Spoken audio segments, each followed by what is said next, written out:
I think I can't hear myself, but. Oh, it says it's recording. Yep, I had it so it would automatically record. Okay.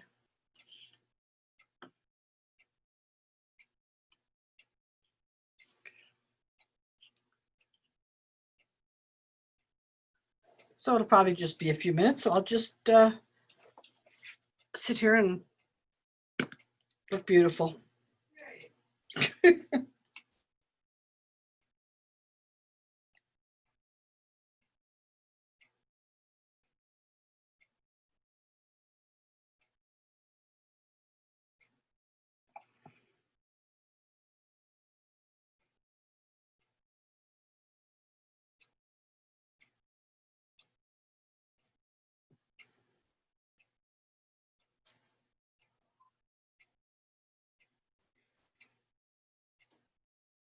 Come in there and see.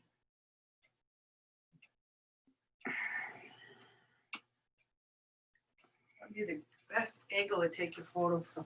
Yeah, I don't know if you're going to be able to get it without my head being like huge, because my desk is pretty. Well, once I'm not going to take it till everybody's up, and then Yeah. then you will be little. Oh, that's right. Then. Yep. Okay. But I just want to Yep. figure it out now. Yeah. This will work. Okay. I got plenty of room. This will work fine. Okay. All right. Oh, somebody's waiting, right? If the red light is on, does that mean somebody's waiting? Kathleen Blanchard. Yep. So you can. Oh, Yep. good. I'll talk to them. Yes. There's Nikki. Hi, look at my new shirt. Ooh, I like it. Look at this. Ooh, I Read the like other that. side. Does it have sparkles? No, it's just got little dots. Can you read it? No, It you gotta says, lift it. Sip coffee, go nude, be happy. Oh, how's that? There we go. Yeah, there we go. Oh yeah, I like it. Is it cute? And it's big. That's the important part too. It is. And I've still got coffee left. So how are you this morning? Are you guys, did you even have breakfast yet, I bet? I haven't because Mark was naked, so I had to do all the clothes stuff, like go out in front and get the paper and stuff like that. Oh, he doesn't want to go out and outside naked? Well, our neighbors might not like it too much. The heck with the neighbors. I'm saying. All right. Yeah, so yeah, we're doing all right. Good, good, You?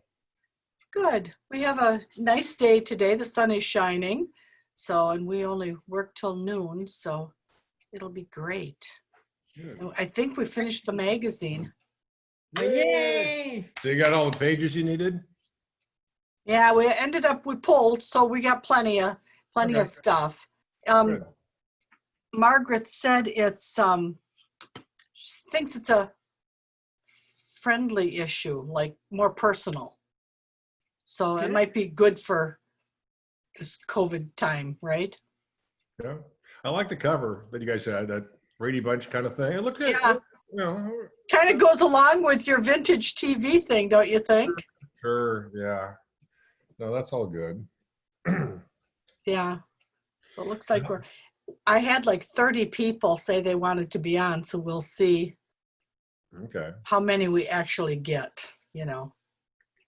Right. Yeah. Hmm. And then we had a little snafu. Did you guys notice the email blast and the invitation were 2 different times? Mm-mm. No, I didn't even read it, to be honest, because I knew when I was going to be here. Okay. There, Carmen, you don't have to worry. Mark didn't even notice. We think some others may have, but it was Tracy Horgan was setting up our board meeting on Wednesday night, and she said, well, as long as I'm in here, do you want me to just set it up? And I'm like, yeah, go ahead. Not thinking she's in a different time zone than me. Oh. So she set it up for a different time, but we'll see. Hopefully we'll get everybody. Oh yeah, we're recording this too, because there's some people that wanted to be on Yep. and they can't. So we will have this recorded if people want to. Well, apparently this meeting is going to go very well because I've already reported on it and sent it to you last night.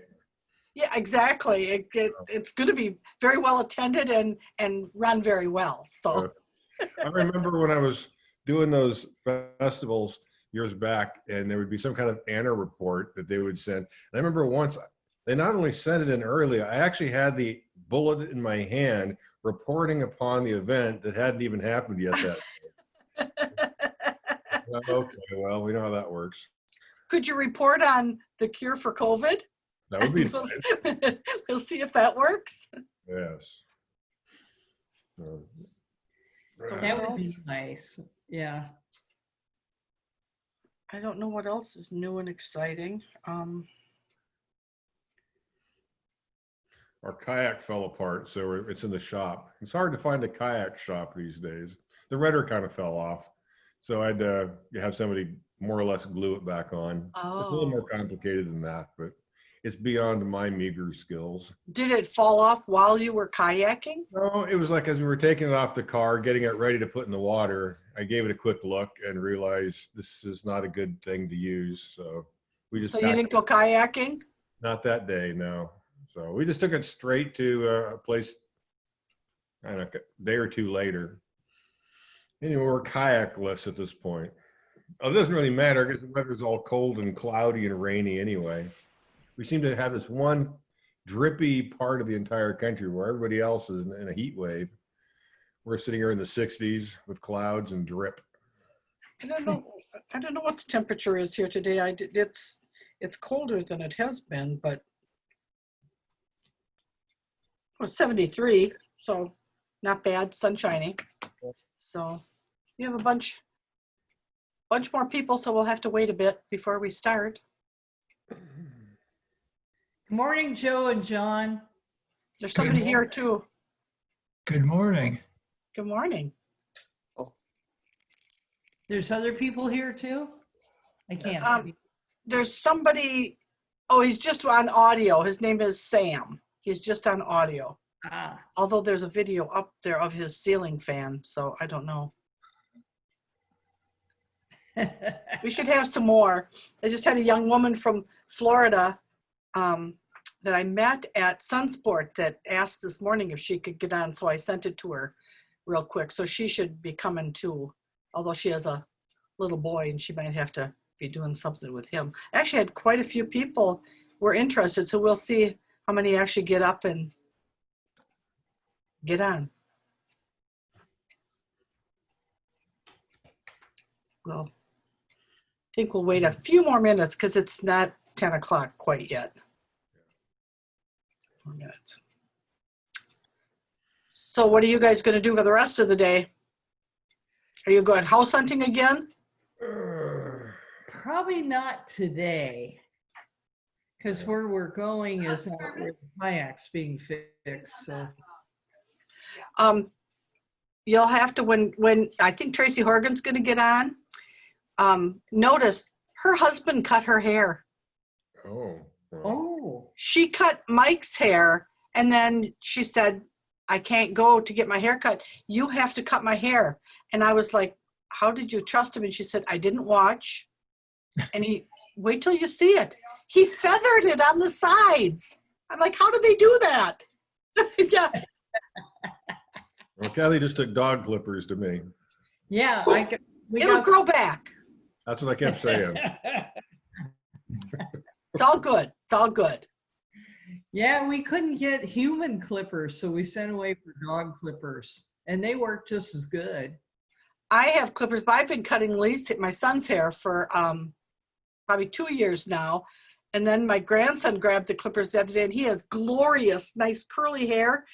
And he just got mad and he shaved it all off. And I was like, oh my God. He said, it'll grow back, Grandma. It's great. It'll grow back. He's preparing for adulthood, I guess.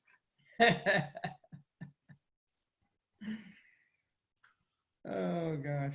So oh, here we go.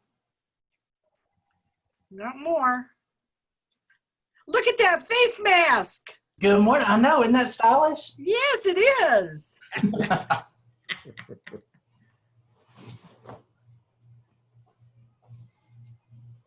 So you selling those? Yeah, we are. Cool. Yeah. Actually, I think that Dalton was the first one to buy one. See, trendsetter. That's what I am. You're a trendsetter. That's right. Beautiful. Yeah, they're made right next door. The boys next door that do our t-shirts, you know, the t-shirt design, they actually bought the material and sewed them and everything. So that's pretty nice. We like to have them when they're made in the US. So They're really great quality. Really, really. That's good. yeah, they work better for men because they're kind of big. Oh, that's what I like because I need big ones too. Yeah. So does Mark. Yeah. And then Tracy gave us this thing. How do you tie yours? Are you tying yours in back? Yeah, I'm tying mine in the back. One Okay, over my ear and one behind my neck. A friend of mine sent us a video on how you can tie the strings and then loop it over your ear. But I can't understand the video, so Yeah, I tie mine the back of my head. yeah. Some people like that. I know I took it over to my son-in-law and he liked it because he can, he works up at the school where my daughter teaches, so he can take it down when he wants to. Exactly. Well, we're getting filled up here. People are coming. Is Hi, there- Kat. Hi, How are you? I'm so great. How are you? I'm good. We woke up. It's good. You woke up.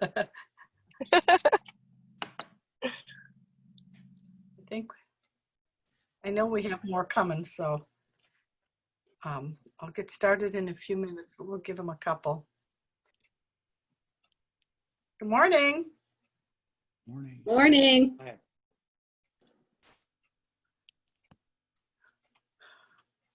Thank you. I suppose Carmen's not on yet. I kind of want to wait until she comes on. Okay. All right. Well, I don't know if this shows the same for everybody, but I'm Nikki Hoffman. I'm the editor of N Magazine. And there's Mark's story up there.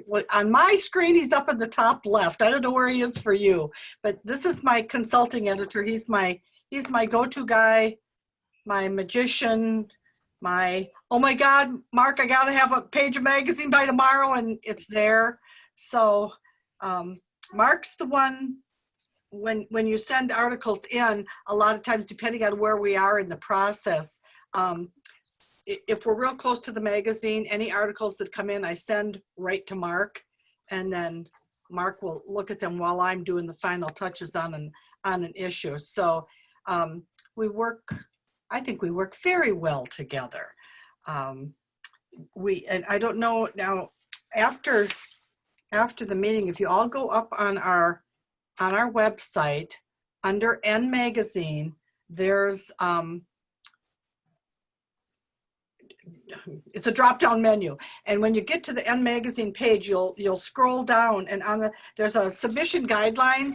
It kind of looks like this, so it tells you kind of the guidelines. We're working on we have a writer's guide that we put together because there's some things that we do that are specific for N Magazine. But one of the things that I know Mark will probably overlap quite a bit, but Mark, at the gatherings, he tends to take over this meeting because he's so darn good at it and he's a teacher, so let him do it. But don't ever worry about grammar, things like that.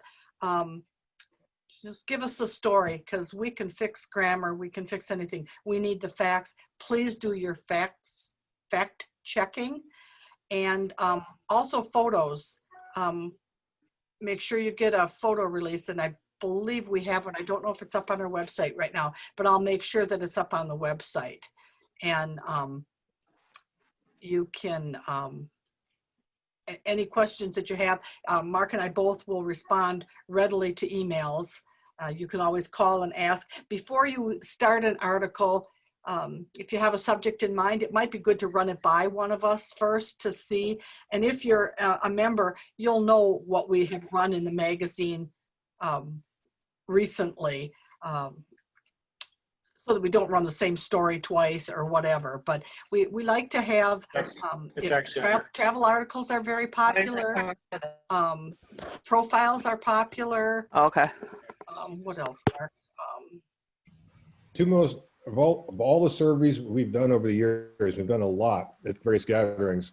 The two most popular topics were personal anecdotes, like first-time stories and things that happened, interesting things you did while you were naked, and then travel stories. That seems to be every single time we do a survey, those are the top two. And there's always somebody who likes the other stuff. So if we're interested in naturism in art or naturism in history, there's going to be people who like that kind of thing too, as it turns out. So the big lesson is anybody who's had an experience being naked or anybody who's gone anywhere naked, which is every one of us, has something to say that would be of interest to other people and in. I think one of the things I like is, how many years have I been doing this now, Mark? Do you remember offhand? Got to be. The editor? Yeah. Oh, good grief. Maybe? I can't remember. Since Judy. But it's still as exciting, like next week, Monday or Tuesday, the magazine's going to go to the printers. And it's still as exciting to me today as it was the first issue I did. So everyone is new and different. I love to read the articles that come in, and it's amazing to me that I'm still learning things about places or places you can be nude or whatever that I'd not ever known before. So please share your stories. Our readers, whatever it is that you like to read in the magazine, our readers like that same thing too. I like the fact that the magazine is done by our readers, by our members. So, the World Naked Bike Ride has been very popular. This next issue has got, with COVID, we've got a whole bunch of things that people did that were innovative during this wonderful pandemic that we're in. And I think it's pretty enlightening and positive. I think that this issue is going to be a real positive one, and that's what I kind of like. So whatever it is that you like to read, write about it. Go, Mark. Okay. Well, over the years, as I've been looking at submissions that come in, and in part with the work I do at school with the students submitting writing papers and whatnot, I've come up with like what I think are like 7 kind of tips. And we shared this at other writing workshop gatherings before. And as I was looking over these tips, I'm really not sure I would change them a whole lot. Nikki can talk about the very specifics that you might want to know about regarding size and font and stuff like that. As it turns out, it doesn't matter too much. 1,000, 2,000 words is usually good. But here would be seven things I would keep in mind. First one, Nikki's already mentioned. Don't worry so much about grammar, punctuation, or whatnot, because frankly, no matter what the punctuation is, we're going to change it so it's all kind of consistent to N. I follow Chicago Manual of Style pretty closely, very close to MLA. We're not dealing with footnotes and endnotes very often, so you don't have to worry about that kind of thing. So just write. Just feel free to write a normal thing. You'll be able to keep your voice. We understand that different authors will sound a bit different. But the grammar, the punctuation, that kind of thing, editors can help fix that. And if it's substantive, where a proposed change would actually affect the meaning, then we can get back to the author and make sure the author is okay with it. So a second thing, we focus on naturist angles. I do see some submissions occasionally where it seems like it's going on about 2/3 of the time talking about a horrendous flat tire they got on the way to a nudist club. And unless you're able to change a tire naked, or a police officer shows up to help, or AAA shows up buck naked, it probably doesn't need to be in the article, because not that many people are going to have a flat tire on the way to this club you're going to describe. So focus on the naturist angles. Anything you can say about being naked or other people being naked, it sounds a little weird, but it's a naturist magazine. So we want to be able to find those kinds of angles. Naturist anecdotes are absolute gold. Any little story you can tell is absolute gold. It might only be a paragraph long, but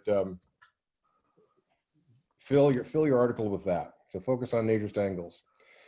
And related, number 3, and this is going to sound a little harsh, you want to focus on the naturism rather than just yourself. Every now and then we'll get a piece that is nothing but I, me, and myself. And if you're Barack Obama or George Bush or Donald Trump talking about when you were nude, then definitely say that's who I am and this is what I meant. But most of us are just normal people. It's the naturism that the readers are going to be interested in rather than just an individual response to it. I'm not saying don't talk about your responses, that's great, but sometimes people tend to get focused on that rather than the actual naturism that they're writing about. 4, what you want to do is provide empirical verifiable details. If you're talking about a club, provide some details rather than saying just it's nice. What kind of amenities do they have? Maybe if you're talking about a hotel room and the size is important, how big is it? Saying it's big just means it's larger than you're used to. Saying it's 30 feet by 45 feet or something like that gives a little more detail. That may seem really small to some readers and absolutely spacious to others. So specific details, whenever possible, are just, again, gold for these kinds of articles and not the kind of thing an editor can usually supply. You want to try to avoid, whenever possible, kind of vague, totally subjective things like the food was delicious. If we have 12 people, 15 people here on this teleconference, I swear to God, if I put a plate in front of you, some of you would think it was delicious and some of you think it would be horrible. So it really doesn't mean much unless you're a world famous food critic that everybody understands to say was that. Better perhaps just simply describe some of the food that was available. What kind of dishes were there? And let the reader decide if that's the kind of place he or she wants to go to. We've got people who want nothing but rotting berries and fruit. And we've got other people who want nothing but 5-star restaurants. So you can be honest, and there's going to be readers who are going to appreciate hearing exactly what the place has to offer, if that's what you're writing about. If you're in a hot tub and you say the water was hot, again, what's hot to you might be cold to me or vice versa. So the water was 190 degrees. If you can get that. My wife and I actually carry thermometers with us when we go to hot springs and hot tubs, just so we can get that one little detail whenever possible. Again, it just lets people know what you're talking about, and then they can make a decision as to whether that suits them or not. Yeah. Number 5, again, I only got 7 here, I won't go on forever. Number 5 is be specific and accurate with place names and numbers. A large number of people showed up is not quite as good as over 50 or somewhere between 50 and 75, or exactly 76 people showed up. If you can get those kinds of details, it oftentimes makes a sentence shorter, crisper, and it provides more information. Get those names spelled right. As an editor, I'll help kind of fact check some of this stuff. A lot of times I'll recognize the place or the person. I'll know it's misspelled and can fix it. But sometimes I won't be able to. So there's all kinds of ways of spelling the name Kathleen. Find out how to do it. And that's what a fine article could do, provide accurate information. Number 6, this is kind of general writing stuff. And if you're interested in writing, you probably already know this, but reread your material multiple times. I suggest you read it out loud, probably in a room by yourself so you don't sound funny. Your ear will pick up weird stuff that your eyeballs will not find. But if you read the text out loud yourself slowly, and even if you've never taken a grammar class in your life, you will hear mistakes that go on. And just by fussing around with it, come up with a crisper, finer work. I suggest, if you're willing to do it, you read your work backwards. Not word for word, but sentence by sentence. Read the last sentence out loud, then the next last sentence out loud. That's going to take each sentence completely out of context. And that sentence, you will hear, again, with your ear rather than your eye. You'll hear with your ear if it's working or not. And if you can't say it out loud clearly, there's something amiss with it. You get surprising how much cleaner your writing can be that way. Then number 7, and I think this is actually the most important thing and absolutely the hardest thing I really can kind of get across to folks. So I tell this to my students all the time also, but you want to keep your end audience in mind at all times. If you're trying to entertain, fine. If you're trying to inform, fine. But it's not like an English journal article. or journal entry that your English instructor would want just to get you right. You're not writing for yourself. You're not really writing for your family. You're not writing to thank a club owner. You're writing for end readers. So every paragraph, every sentence should be geared to do what you want for this generic end reader and not like one particular person. I do see a number of site reports where people feel compelled to thank individual people. And those individual people may be reading the article, but that thank you doesn't really do much to anybody else who's reading it. Unless you can somehow have that thank you make sense as a message to a general readership. And then you can do that with a creative writing. You can figure out some way to do that, and that's fine. But I would say do your best to keep the end reader in mind. It's a naturist, variety of naturists, young and old, male and female, rich and poor. Some of them love opulent settings. Some of them like primitive settings. It's a big, wide-ranging family. If you can keep that general naturist audience in mind, it'll be probably the best thing you can do for yourself. I hope that helps, but that's just kind of some of the things I've been seeing the last few years, and I love getting these submissions. They're fun to read. Nikki? I think I'd like to, just recently we've gotten a couple of articles that we had to reject, and that's not something we like to do because we like the more writers that we have for N Magazine, the easier our job is. So like I said, I rely on Mark pretty heavily when I'm down to the wire and I need pages for the magazine. But we very seldom reject anything. But like Mark said, it has to be something our readers will like. We don't print fiction. I had a submission recently that was about an event that had taken place 15 years ago, and the place where it was at was no longer open. Well, that doesn't give our readers, you, the option to travel to someplace. So I didn't, and it wasn't historically something that was read. So I had to refuse the article, and it was written in 3-word sentences. And you guys are all a little bit smarter than needing to read 3rd grade writing. So I just hope that you won't, you know, every submission is read. We look at everything very carefully, and you guys are out there and you're all at different places than, like, I'm based in Wisconsin, Mark is in Washington. So for people to write about places they travel to or places that you go to all the time. In fact, I see we've got somebody on here that's going to be in the next issue. Tom wrote an article about, well, Pete actually wrote the article. Tom organized a car show at Juniper Woods in New York. Something that many of our readers would be interested in. You know, maybe you don't get to a car show, and how many people get to a nude car show. So do think outside the box. Our readers will, because it's N Magazine, they tend to read everything. So we have an exercise article. We have some people that, because they aren't able to travel to places anymore, they are, they privatized their backyard for new use. So this is, these are all really, really good things to write about. So anybody have questions for Mark or me? I mean, we don't want to do all the talking. I have a reflection, if I might. Yes, Boots. I just put something in the chat. There's this really great app called Grammarly.com.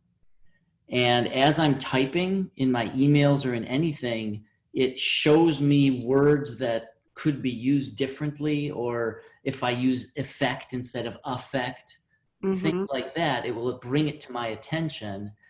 And it even kind of grades the tone. So when I'm writing an email, it tells me if my tone is angry or if it's, you know, commensatory or something. It's a really helpful app that maybe some of you might find helpful. Oh, that's interesting. Thank you.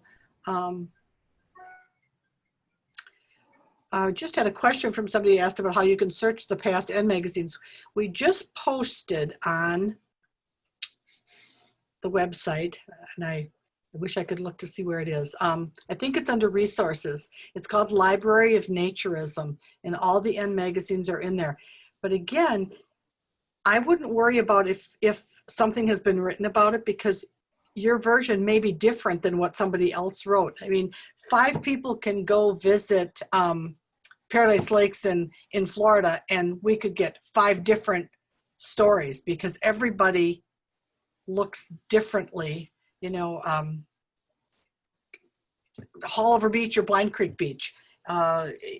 You visit the place, and one person may think it's an amazing site, and one person might not like it. So it's always good to have different angles on different sites that you visit, and everything that you experience is different from what somebody else experiences too. So And I'd suggest to people, if you have an idea for an article, just email Nikki real quick and say, I'm thinking of writing an article on Haulover Beach or on the history of Ilsley Boone.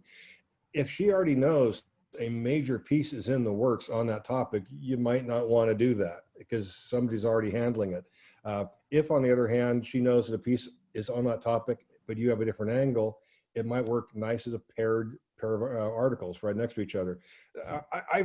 I had a couple projects on some historical angles on naturism. I had spent a couple months working on them, collecting stuff.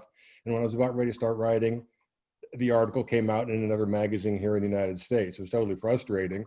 It wasn't even as good as I think I would have done, but there was absolutely no point in putting out a second article on exactly the same topic. If I had known, I could have, maybe gone a different direction. Just contact Nikki or me if you prefer. And oftentimes we kind of know what's in the pipe. somebody just asked how long the articles. It depends.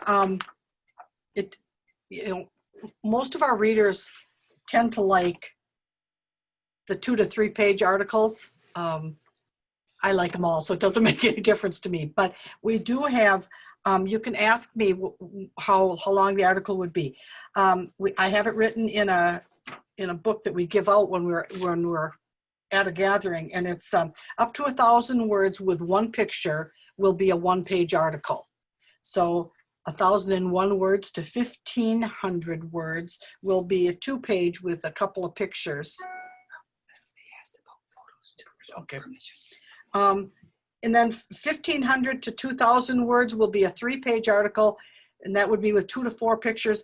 And 2,001 to 3,000 words is a 4 to 5 page article, and that would be with 3 to 7 pictures. Now, if you are traveling, like Mark is lucky enough, he travels with a willing companion. I don't need a photo release from him. They've already signed it with us. I couldn't find it before the meeting, but we do have a photo release. If you're going to be taking pictures of other people that aren't you and your spouse or your significant other, I would like a photo release. If it's you're sending in the article, I'm assuming that you're giving us permission to print your photos. Mark has a real different approach when he goes to a place where he gets to know the people. Why don't you tell him that, Mark? It's just worked for me. People have to convince me that they want to be in the picture. And there's always people who are willing and beyond willing, actually want to be in a picture and want to be in a magazine. So I'll just ask. And if I'm taking a picture for N Magazine, I usually bring a copy of N Magazine with me to show people what it is in case they don't know. I personally have never needed to have signed photo releases because, again, I don't take their picture unless they've absolutely convinced me, begged me to take their picture. And I know them. And you get to know people. Michael Cooney taught me that also, videographer here for TNS. You get to know people first. You let them get to know you. And then you bring it up. And many will say, no, I just don't want to be in a magazine. Fine. Then they just stay away. And I don't take my camera out until it's all clear. And if I'm at a club or resort, I absolutely go to management first, introduce who I am without a camera in my hand, and talk to them about it. I give them Nikki's phone number and say, you can confirm this. We're actually going to do a story on the place. What suggestions do you have for photographs? Because I need to get some people in there. And usually the management will know 1 or 2 people who are love cameras. It has worked out fairly well.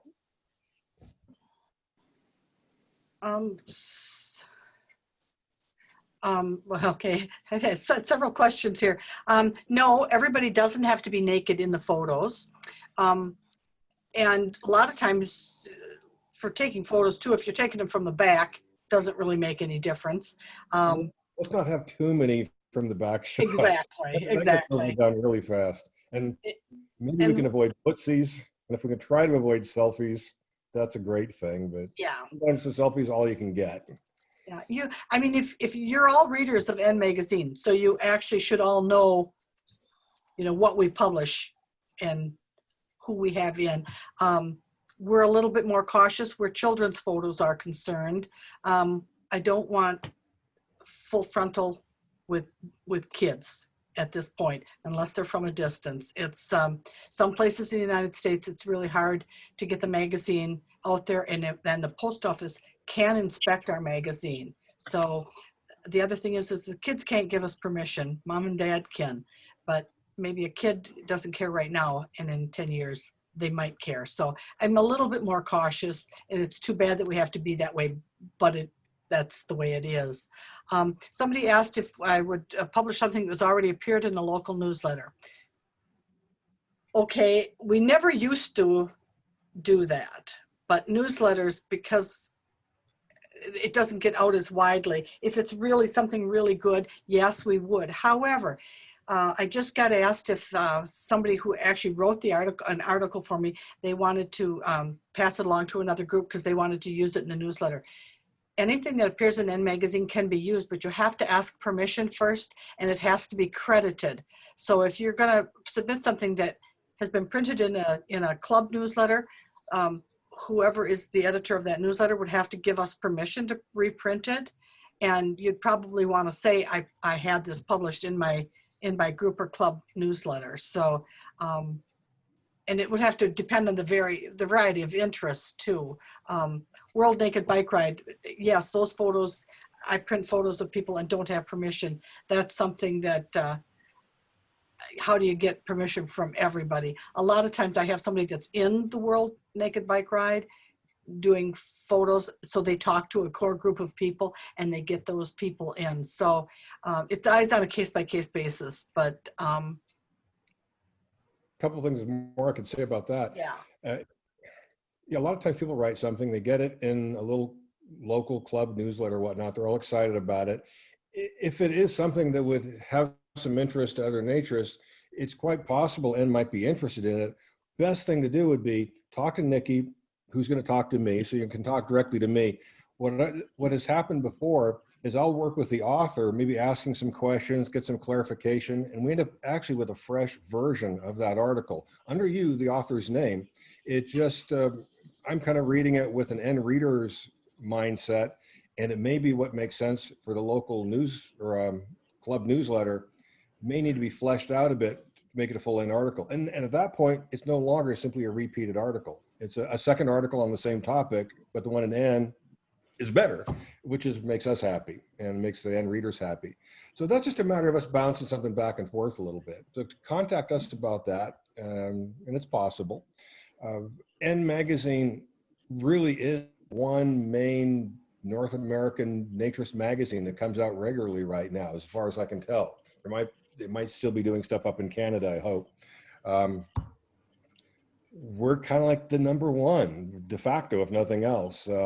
So we kind of want to have first crack at presenting what we do. We've got enough writers to provide enough material that we really don't need to just repeat something that's already been bouncing around online. But if the thing is good, let's make it better. Send it to me. I'll ask questions. I'll send it back to you with my questions in red. You fill in the extra material, and all of a sudden we've got a fresh piece that you'd be happy to use. Mark, we have a long question here that you might be better to answer than me. It says, hi, what about other types of writing? For instance, I have created a single panel nudist related, oh no, that's not it. I'm sorry. I recently found an article in the Journal of Happiness that others may be interested in, Naked and Unashamed, Investigations and Applications of the Effects of Naturist Activities on Body Image, Self-Esteem, and life satisfaction. It is a 12-page scholarly article with statistics. I think a summary would be worthwhile. Is this possible? Not only possible, it's likely. In fact, it happened. That's Keenan West's article. We covered that in Insight pretty thoroughly a few issues ago. I try to stay up to date on the academic articles. Some slip by me. But check Insight for discussions of academic articles. The goal there is to simply explain to end readers what's going on, what's being said, and then direct them to where they can find the thing. As far as reproducing articles, oftentimes that's really problematic. One, it doesn't really need to be reproduced because it's already available and we can tell people about it. Secondly, we need permission from both the author and the publisher. And usually the author is going to be okay, but the publisher oftentimes wants more money to republish than and really is able to do. We have and has republished a couple pieces when the publisher and the author were amenable and said fine. So it's certainly an open possibility. But that Keenan West thing is, I think I've got the name right. I know his last name's West, a guy from England. But that was an exciting article. But yeah, we did cover that. And I did have a question about cartoons. We haven't used cartoons much. I guess I'm open to it. Don't you think, Mark, if they're clever? I love it. I mean, Yeah. I'm the guy who loves nudist humor. Exactly. Got to be good. And I mean, the thing about writing nonfiction for N magazine, as long as a sentence is strewn together pretty clearly, you're either providing information, providing maybe a little bit of entertainment. It's easy to serve a purpose. As soon as you get into fiction, boy, it's got to be good or it starts, ossifying the viscera. Comics can be great. I think most people like looking at them. I would love to see submissions. I would love to see that myself. I'll send you some then. Somebody also asked about naked yoga. Well, as it happens, we have a naked yoga piece coming in the next issue of the magazine. So yes, that is something. I believe this was a woman that is teaching yoga. So yeah, they can all be different. All exercise, yoga, dance. I think we've covered everything, but that doesn't mean that we wouldn't cover it again. Like I said, every story has different viewpoints, different angles to it. So don't be afraid to send in offerings. And a lot of times, like I said, at the end of when I'm at the tail end of the magazine, I get really, really heavy into the magazine and I don't have time to look at things. So sometimes things might wait a week. Don't get disappointed. If I have the opportunity, sometimes I don't even read my emails because I'm so busy with the magazine. I try to pass things along to Mark as quickly as I can. But if that doesn't happen, be patient with me. I will get to you. It just takes me a little while sometimes. Regarding the yoga, there's certainly a lot of interest in naked yoga in various ways. And though we've covered that topic a number of times, it strikes me there's all kinds of ways of covering that in a fresh way. I can imagine kind of a Indian religion yoga-based discussion of the practice of yoga. I can imagine kind of a spiritual approach. I can imagine purely a physical exercise approach. I think what a lot of people would like to see would be more like a report, almost like a newspaper report of a specific person or yoga company that's offering naked yoga. Personal experiences of how naked yoga has helped you. The thing, again, would be to make sure you keep the naturist angle kind of forefront. Yoga can be done clothed, it can be done naked. What's so special about doing it naked? Either for you or for somebody you're aware of, or maybe you're doing an historical or theological angle on it. There's all kinds of ways of handling that one topic. And that's going to be true of virtually any topic that's covered in N. There's usually more than one angle. Yeah, I think about a year ago, we covered a woman who's doing nude yoga outside at Lupin in California. And this issue, it's a studio in New York. We also have one of our Eastern Natures Gathering goers is a wonderful gentleman who teaches body stretching and yoga in an all male environment. So it's interesting. And everybody likes to read it. You like to hear what other people are doing. And A lot of people live in areas where they can be naked a whole lot more often than we here in Wisconsin, and especially now that we don't have a beach. So, yeah, any topic. Yeah, yes, sir. I would say that's probably the most called for topic is not where to go nude so much, because we know we can come up with a list of beaches, and those are good topics. If you know of an established beach or hot spring, write about that. But how to be nude? How can you inject social nudity into your life, whether it's through yoga, exercise, backyard mowing of the lawn, cooking? There's almost anything you can do naked. And those kinds of stories are very interesting to people, is how to inject nudity into an ordinary life. Paul, you had something? Hi. Yeah. So I'm the one that put the question in the chat room about pseudonyms. And Mark, I'm a longtime fan of your writing, and I guess you're up in Washington, and I think you're also a university professor. And in fact, I may have even written to you at one point, but I don't know if that got lost in the mesh or someplace. So I've always been, I publish a blog, The Meandering Naturist, as Dan Carlson. That's an amalgamation of my middle name and my wife's name. I used that to start the blog years and years ago because at the time I was publishing quite a lot in music education, and I frequently work with minors. So honestly, I wasn't too eager for somebody to do a JSTOR search and be looking for my biopic and the latest stuff I've written for their 16-year-old honor choir, because it was shortly after Jerry Sandusky went to prison, and right, it shouldn't be an issue, but at that time, particularly given the kind of work that I was doing at the university, it was really an issue. Now, actually, I would be, I think, more willing to go with my real name, because I think I've read the N policy that you rarely, if ever, accept a pseudonym, except that now I have quite a large following as a blogger.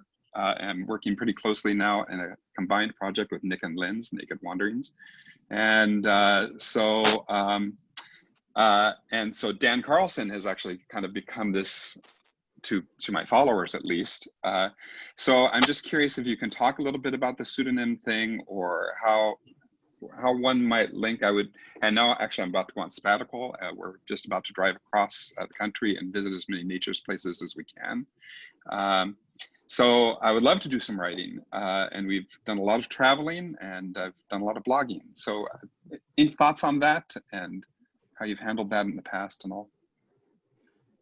You want to talk about that, Nikki, or shall I? You You're the talk boss. about it. You know how I feel. Well, I can give you Nikki's the boss. So I'm not super fond of pseudonyms, but the thing you just described is, in my mind, and I think in Nikki's mind, why pseudonyms exist. There are people I incredibly respect. C. Cinder is not C. Cinder, and he's the best nudist historian this country has seen. He got started with exactly the same kind of reason. He was a sociology or English instructor years back, and he started with C. Cinder. He wrote nudist magazine articles by that name, and everybody knows him as C. Cinder. There are potential problems. I'm not looking at any one particular person here, and has had the problem of working with someone under a false name. Turns out the guy was highly problematic. We had an article by him about kids and naturism with a picture of him. And it turns out this is not somebody we wanted. And he's no longer in the Nature Society, and he's long gone. But it makes us really, really nervous when people present themselves as somebody that they are not. And it does, I think, end readers the best service if at least Nikki knows who you are. And if Nikki knows who you are, and the kind of reason you describe motivates you to say, let me use this pen name. This is how people know me when I'm in the context of naturism. It strikes me the door's open. That would be a case-by-case call with Nikki. But a lot of this has to do with letting her know who you are. And there's no hard, fast policy on this. It's generally philosophically, and this comes back to Lee Baxendall, who would have us begin every gathering with people getting together in a big circle and giving their full name, where they live, so everybody could be freely express themselves as who they were. But of course, that was in a naturist gathering. That's not in school. I'm lucky enough to be able to have my name in, newspapers or at school and magazine. Everybody knows I'm a naturist, and it hasn't been a problem, but I'm lucky, and I'm kind of in my own little liberal blue bubble up here in Seattle. That may be the reason for it. Well, and I would add to that, an interesting part of the conversation in my case, and again, because I'm not working as much with minors anymore, so most of my colleagues know, certainly our friends know, and in fact, when I start corresponding with people through our blog, then I usually reveal our real names and such like that. But as I say, the really tricky part for us is that so much of my university career has had to be in the dealing with minors. Yeah. And literally I'm a university choir director. And so I'll go do, in fact, I've done the Washington All-State, 400 kids. So you just need one nosy parent that goes, oh, well, Paul Head, oh, here he is naked. How about that? I mean, I'm calling the school board right now. I understand. So that's been the reluctance. But on the other hand, I have to say that philosophically, I come down strongly on the argument that I hear time and time again, and that is, how are you going to legitimize naturism if you're not willing to actually come out and say, I am one? Which, again, as I say, is good with our family and friends, but rando parents, God, who knows? Well, it's interesting because Morley Schloss, who you probably all have heard of, he was a school teacher for a whole lot of time, and then he ended up being an administrator in a middle school, and he said that it was never a problem. He was open and honest, and I mean, I should actually have him write about that again, because it was years and years ago that he told us all of this, and he never had, he never let it be a problem, and it wasn't for him. So it is interesting, because you still are entitled to a private life, One other subtle distinction here. Someone's willing to write about a trip he's been on to a hot spring or a club. I wouldn't see as much of a problem with a pseudonym there. Where I guess I get a little more nervous about it is, we'll have people actually writing in manifestos for naturism, describing how people need to make a stand and do this and that, and speaking for all of naturists, but don't use my real name. That gets weird. But if somebody's simply talking about, experiences they've had, not trying to be the voice for all of naturism, that I think a person really does need to kind of be upfront.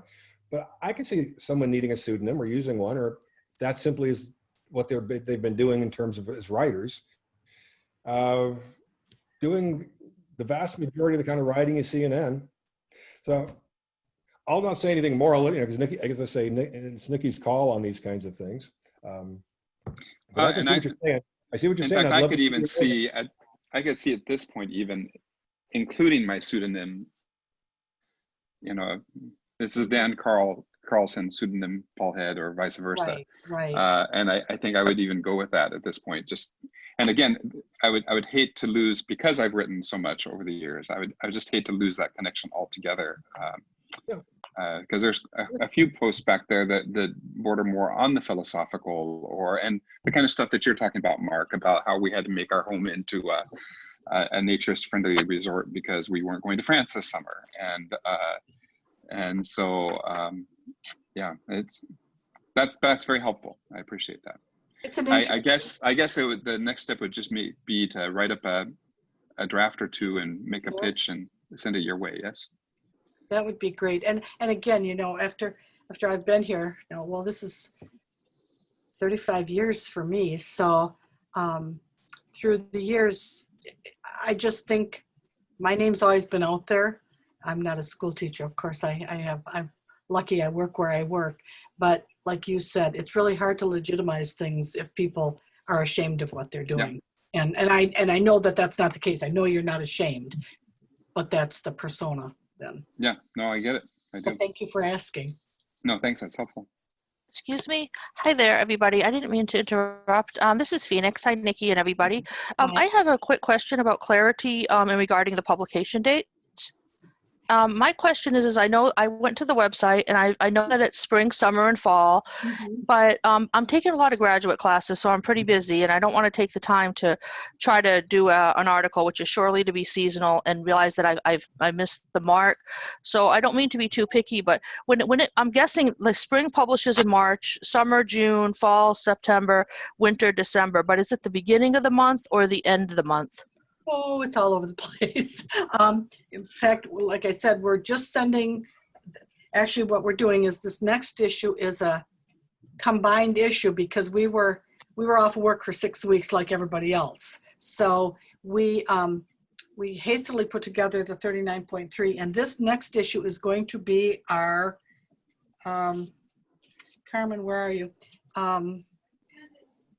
It's an extended, a combined issue. It's larger, and it's going to be summer and fall. Summer and fall, yeah. It's the summer and fall issue. So our winter issue will be out in, yeah, about the second or third week in December.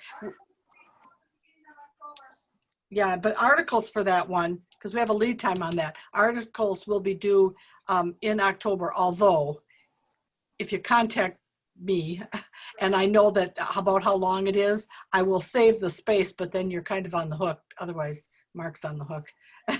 So Okay. I'm just trying to see, like, I know that the winter, well, I probably won't be doing winter. I'm a little bogged down right now, but I know it says about 6 weeks, and it's kind of, I'm just trying to sort of kind of predict, like, I would think if it's due, if you're going to publish in December, I know you need it normally by October, and Right. approximately 6 weeks before. So would you say, like, in general, it seems like the mid-month, like if you're going to publish spring in January, I'm sorry, if you're going to publish spring in March, sometime in March, would you need them by, like, do you think the end of January or the beginning of January? Beginning of February, probably. I mean, by Okay. the first week in February. And again, if you're working on something and you know that you're going to be an email to me, like, oh, I'm going to have an article, but it's going to be another week. Just, that's all you have to do. Okay, well, it was really great finally seeing you. I bugged you with email quite enough, and it's nice to see everybody. But thank you for that. I'm hoping to get in, but like I said, I'm taking a bunch of graduate classes, so I'm going to try not to commit and then not follow through. But hopefully you'll get something fun from me at some point, because I'm waiting for those, you know how, like, a lot of places have those nude runs and so on, but of course with COVID and all, everyone's had to shut down. So I kind of want to push the envelope till I get to go back to doing that again. Yep, that would be All wonderful. right. Thank you. Hey, Nikki, I can also remind them or let them know that oftentimes if somebody sends in a timely piece, it's kind of at the last minute, last second, it might be on something that really just needs to, well, it has to do with time. You can sometimes pull something I or somebody else has written that really is not timely at all. If I have got some totally crazy, goofy thing on Bertrand Russell, which can come in this issue or any issue whatsoever, you can simply pull that piece and put in the timely one. So you've got some flexibility, but it is a quarterly journal, and these things just seem like they're slow as molasses. And I worked with academic journals, and I remember trying to get a review in, and it took 2-3 years before the wheels finally turned and they actually got it in. You don't have to be that slow. So if somebody has something that's really cool and it's timely, and magazine has some flexibility, which is kind of nice. That's up to you.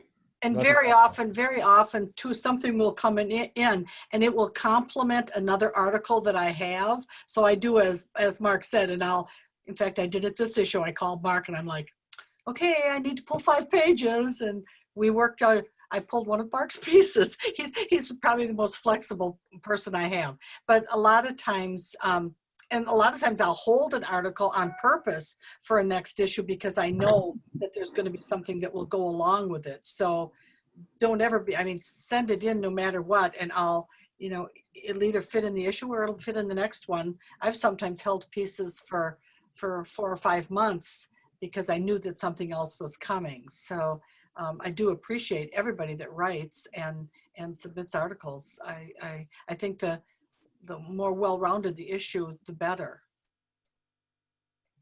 So Anybody else? Yes, Chris. Hey, what is the distribution of N Magazine in USA versus international? Like, how far is our reach is what I'm asking, I guess.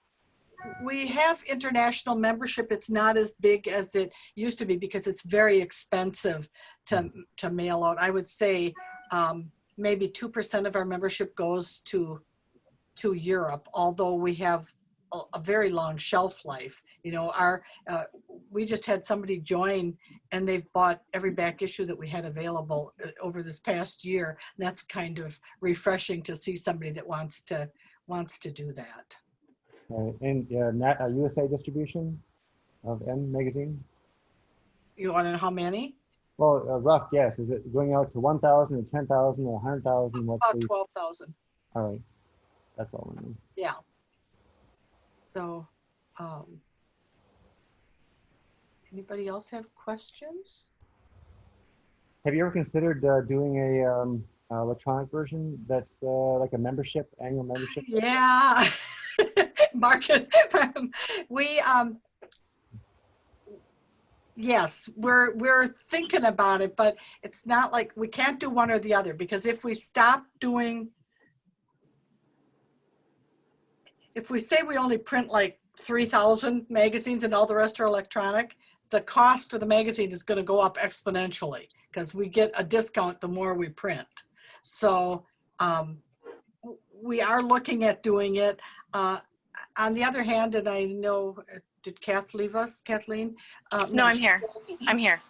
You know, what I was talking about with children, a lot of people don't want their picture on the internet, and especially pictures of children on the internet. So it doesn't pay to do a print issue and then change out photos. You know, that's not cost effective. So it is something I'm more concerned with that. I know other organizations are doing everything electronically, but I don't know, we get such quality pieces and such a variety of writers, and I don't want to put anybody at risk. And, you know, there are people that don't want their photo on the internet. So I have to be conscious of that. But I am thinking of, we are working on it is what I'm saying. All right, well, thank you. I looked at your N library and I was able to find, like, for example, if I want to write about Playa Zipolite or World Naked Bike Ride, I found the references, but then as a good writer, I would want to go quickly reread everything that's been ever written about the topic I want to write about. And there's where I can't do it because I only have the. Yes, we don't have them up online. Although, you know, if you did your research and you told us what articles you wanted, I could have somebody print those and send them to you. And also, this is largely how in some part how the Nature Society continues functioning and doing the good work it's doing, is it sells this good product so it can maintain offices and do the work we do. I have a question. Yes. It's Kat. Yeah. Was somebody else trying to ask a question? Yep, that's okay. Ask a question. Okay. So I'm just wondering, in the last 10 years, the average reader age, has that changed, or is, like, who are we writing to in the majority? Just, I know there's a vast demographic of naturists, and I love that. I just, as being a part of the young naturist community, I'm wondering how many of those people are members of N Magazine or subscribers. They don't like to join. You know, Morley has all these festivals. In fact, you'll notice in the next issue, he actually held his festivals this year. We canceled the gatherings, but he was, you know, in an enclosed environment. So he did the best job that he could do. And those are all young people. At every one of his events, I give him, every day he does a drawing and pulls a young person to give a membership to. Right. None of them have ever renewed, ever. I've been doing this for 8 years. They have never renewed their membership. And I would say 9 times out of 10, we send them their first issue and they move and they don't give us a change of address. So I would say that our average reader is in their 50s. I would say 50s upwards, upper 50s, early 60s. The young people are not joiners. And like I said, they don't renew. Right. Okay. So, and I do try, you know, we do write about the young people's festivals. You'd think you want to read those, you know. Right. So Yeah. I don't know. So we're still Mike- backspinning on that. Exactly. And thank All you right. for your help though on that. Mike, Yeah. Nikki, I can tell you, there's this discussion about the graying of naturism. This is a topic that really has been overplayed. I do a fairly thorough study of, say, the 1930s, where organized nudism, club nudism got started. The exact same conversations were happening there. You look at the magazines, it looks like it's all young families, and indeed it is. And I think there were young families more often not there because the clubs were so much less expensive back then, and young people could afford it.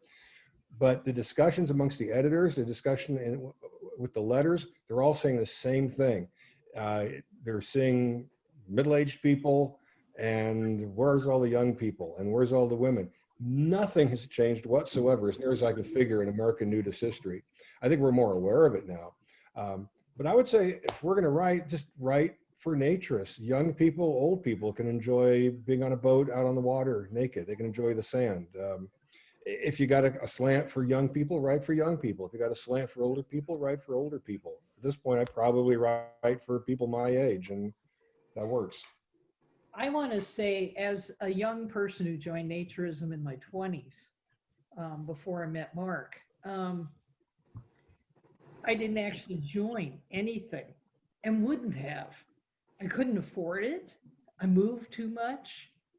I mean, I know how I felt. I wouldn't have, and I thought it was crazy to join an organization. I had free beaches to go to, and, you know, camping naked and whatever else with all my hippie friends. You know, it's not the mindset for some young people. You know, it just never occurred to me to join anything. Not till I met Mark and he showed me his ASA card. I almost laughed him out of the room. I was like, what pocket do you carry that in? That's crazy. And that was my reaction initially to joining anything. And here she is. And here I am. I have to say that I told you I've been working here for 35 years now. And when I first started, I thought everybody was old. So, and now Michael had a question. What did you have, Michael? Yeah, hi, Nikki. First of all, it's been a couple of years since I wrote for you, but my experiences with you were wonderful. You're a great editor. You communicate amazingly well for somebody who must be buried under emails. So that's number one, the most important thing I'm going to say, I just said. Two other things, though. One is there any possibility of at least token payments for articles, even if it's $5 or $10? Let's start with that. Sometimes we do, yes. It depends on what the article is. If yeah, we sometimes do. Of course, we have so many of our members that write for us and don't expect payment that those are the ones we take first. So that's general. Okay, so if I write for you, I should say at the top, please help support my coffee fund. Yeah, exactly. Okay. And secondly, and here's a question that I've posed to you in the past, Nikki, is there's never any poetry in the magazine, or almost never. And I think that short, even if they're Ogden Nash type poetries of quality, Mark, ought to be able to find a home in the magazine. Again, I've never had anybody ask me. You know, I mean, we've had poems. I've published several poems in the past, if they were like for in memoriam or something like that. But generally, we're the Journal of Naturist Living, and we're an educational tool. So that's where Mark and I tend to look, I believe. If I might just chip in, as Nikki says, certainly poems have arrived. I'm not in the best position to judge a good poem from a bad poem, but we do have some people in the Nature Society who are quite experienced in not only writing poetry, but teaching poetry poetry classes. I'm thinking of Dennis Craig Smith, Don Titmus has written some stuff. Vern Leubel used to. He's not with us anymore. So oftentimes we could pass some poems on to someone and say, help us out here. And I don't think Nikki or I would be opposed to seeing some poetry. I haven't talked to Nikki about this yet, but I can just throw the idea out. I have kind of an idea in my mind of wanting to do a self-funded TNS literary supplement that would include things like poetry, short stories, cartoons, musical pieces, fictional stuff. And this would have to be something that be financially make sense for TNS, and by that I mean it wouldn't cost them anything, but something that would serve TNS members. And I'd be interested in kind of working on this. So it may be that N would have some kind of literary supplement. I've seen other organizations and magazines do that. That might be one good place for it. But again, if you've got a poem, send it in. If there's, sometimes it would be a great thing to, I'm not going to say space filler, but if we have one page that needs to have space, a poem might be a nice thing to put in there. And a lot of it just has to do with, I don't know. It sounds like it could be a good idea. Well, one possibility would be if you mentioned some people, Mark, who know something about the topic, and if they could be your go-to person, so that people like me that write like Ogden Nash, for example, only probably not as good, send it to them. Submit it to them. They'd be the de facto poetry editor, and then let them do the filtering, because you already have too much in your email inboxes. Well, Kat just made a suggestion that perhaps, and we have our website is ongoing, and she said perhaps that we could do online poetry, have a section online for poetry, and that is something that we could look at doing. I'm wondering of the authors out there right now, and I can't tell how many we have, how many would find it satisfactory or gratifying to have material posted merely online as opposed to in the magazine itself? I don't know, you can't all answer it. Raise your hand if you would. I mean, I'm just curious. I mean, I like print. I'm old enough, I guess. I'm a print fan. I don't mind being online. But it's a new world, and there's a lot of younger people out there and older people who just like online. They really don't want to hold a magazine. You guys are authors. Would it satisfy you, just in terms of satisfaction, to see it online? Or would you like to just see it? I like to see my name in Look print. like 3 out of everybody here, 4. I like print for most of it. If there was going to be an artistic component, then it could have, I mean, I feel like the online would be awesome, because then it would be widely available to anyone who wants to read it. And there's no pictures involved that create any kind of, uproar. Because then it could do both. I prefer print, though, for all the stories and the pictures. I prefer print. It's traditional. You can easily transport it, give it away, show it to other people, highlight what N magazine, Nude Natural, is supposed to be. Right. And but there's nothing wrong with supplementing the print version with online material. I see that in amateur radio. ARRL does that. They print 2 magazines. If you're a subscriber, you can get one of the other by hard copy, but you could look at both copies online. I think that might not be a bad model to think about. We do have some articles that are online, but again, we're a real small office. I have 5 people in my office, and we all have various jobs, and I have one person who is in charge of the website, but she also does the advertising, and she does all the social media, and she's got a lot on her plate, so we probably don't change the articles up as often as we could. That is something that's in a work in progress, though, so keep going to the website and look, and you'll soon see. So I find myself that if I have a digital subscription to a magazine, I don't read it. It gets forgotten about, and I never see it. And I've done this for years, off and on. I keep trying it. My husband keeps saying, "Why are you bothering? Because you don't ever read it." So I would hate to see that happen with N. if it was an exclusive switch to digital. That's just my 2 cents. I was just going to Yeah. add, I prefer print, but I think we're all showing our age. Yeah. Yeah, but even to read a book, you know I have a Kindle, but I like to turn the pages, and I like to go back a lot, you know, especially the book club that we just read for the book club. I had to go back. I kept having to flip back in the pages to go, what did they do last? So, yeah, I like to have it in my hands. And the magazine too, I pass it around, you know. I finish reading any magazine and it goes along to one of my daughters and she passes it along to friends. So I kind of like having. I do that to my clients too. Since I'm in the massage therapy, I've got clients who are comfortable and I'll just have them out on my table, or I'll actually give them a copy of the print copy. Can I also suggest something else too? Another factor, advertising. Print advertising has more of an effect than online side ads.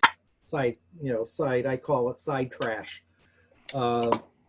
If you have a print version, it makes the advertising more valuable to the advertiser, I would think. Excuse me, I just have maybe a thought. Greg, you just sparked an idea. Nikki, I hear everything you folks are saying, and I see both sides, but eventually when I get my act together, I would like to get a website up, and I know many other naturists, even on the today, do have their own blogs and what have you. Have you considered doing an affiliate program? Like if someone puts up an ad for Nature Society, they get some tiny token amount, even if it's a discount off the subscription, because that way, since they're in the general public, they're doing the work of soliciting non-naturists to introduce to the naturist community, and at the same time, your journal is advertised. So it would be free advertisement for you, and well, more or less, and also get word out there so we could get more naturists, because as you folks have mentioned, it's wonderful to report to our own community, but I think if naturism is going to continue and get larger, we need to solicit people outside of the community. And I think, you know, the fact that some people are doing blogs is absolutely fantastic. I'd like to do it myself, but I would love if you folks would allow, you know, an affiliate program where if we do have your mention of the Nature Society, curious people will click on that ad, and hopefully that will be more money that could go towards the cause. You know, and you would have complete control over it. If someone misbehaved or you felt something was inappropriate, you could say, no, you're fired. What do you think of that? Well, we're a nonprofit organization. So I have a board that I would have to run that by, because like I said, we membership dollars do not pay for the cost of the magazine. So we're not in a position to be offering much of anything, but it is something that I will bring up with the board at our next meeting. So thank you for offering that. I gotta tell you, Nikki, the thing I like about most, for me, in my case, it wouldn't be so much about any money. It's about the fact that I, like many of you, I believe more people need to know about what naturism is and isn't, in my opinion. And when I can say, you know, here's a magazine that you might be interested in, you know, meet lots of people, that would be wonderful, because I feel, unfortunately, unlike, you know, other publications, not enough people know about what great articles are in this magazine. And if I compare your magazine to another Anna, you know, the articles, I think, in your magazine in general, the quality of the writing is much higher. It's just that simple. So, you know, just to spread the word, it would be nice.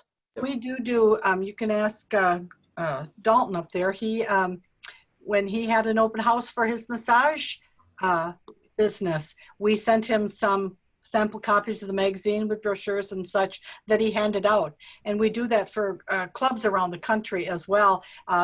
Groups, if you're having a meeting of some sort. And I don't know how successful that was, but It was very successful, actually.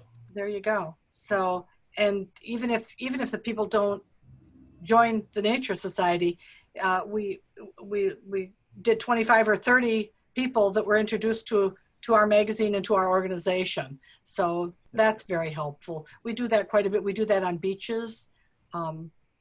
We've done it, I know Mark and Kathy and Tracy and Mike, her husband, they take the magazines to the beaches with them and hand them out when they're places. So that's been very, very beneficial to all of us.